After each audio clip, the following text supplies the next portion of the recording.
Бұл жігіттің есімі Амар Балкан Аль-Гала, Дубай қаласының тумасы. Сауд Арабияның полицейлері бұл жігітті қыздар мен әйелдер үшін өте сымбатты сұлу деп есептеп, елдерінен қуып жіберген.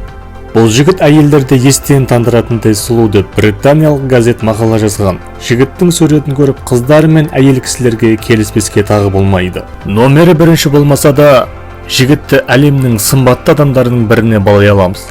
Қазіргі таңда Канада елінде тұрып жатыр. Амар өз айтпақшы, оны елінен қуып жібергені жақсы болған. Бұрынғы өміріне қарағанда, қазіргі өмірі әлде қайда бақытты. Амардың оқиғасы оны танымал болуына септігін тигізіп, және көптеген жарнамаларға, киноларға түсуге ұсыныстар түсіп жатыр. Көпшілік қыздардың өкінішіне орай, Амар үйленген және бір ұл тәрбиелеп отыр. Сымбатты жігіттің таңдауы дизайнер, модель Ясмин Авейдаға түскен. Пікірлеріңізді комментке жаза кетіңіз.